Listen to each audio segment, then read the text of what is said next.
பேரவைத் தலைவர் நிக்கிற போது உட்காரணும்னு சொல்லியிருக்கேன். நீங்க அதுதான் அந்த ஓரியன்டேஷன் கோர்ஸ்க்குலாம் நீங்க வந்திருந்தா என்னென்ன எப்படி நடந்து கொள்ள வேண்டியதுலாம் அழகாக பயிற்சி கொடுத்தார்கள். பேரவைத் தலைவர் நிக்கிற போது உட்காரல.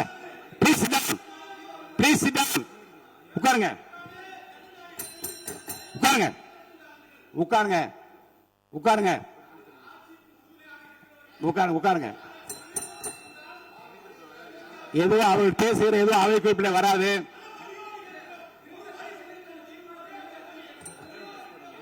தீர்மானத்தை ஒட்டி பாருங்க,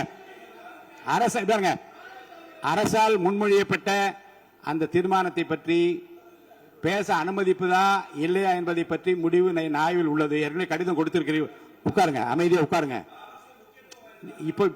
இப்போது பேச அனுமதி இல்லை. தொடர்ந்து நீங்கள் வற்புறுத்தீர்களானால் முடியாது என்ற பதிலை தவிர வேறு பதில் இல்லை. அமைதியா உட்காருங்க.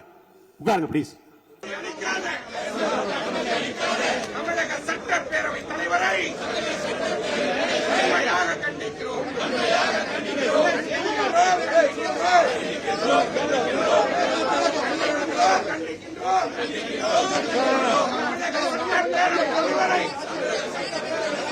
வன்மையாக கண்டிக்கிறோம். சட்டப்பேரவையில் காவிரி நதிநீர் பிரச்சனையை, மேகதாது அணை பிரச்சனையை சபையிலே தவறான முறையில் தனி தீர்மானத்தை கொண்டு வந்த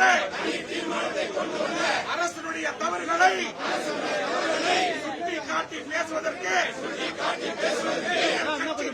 அனுமதி அளித்தார்.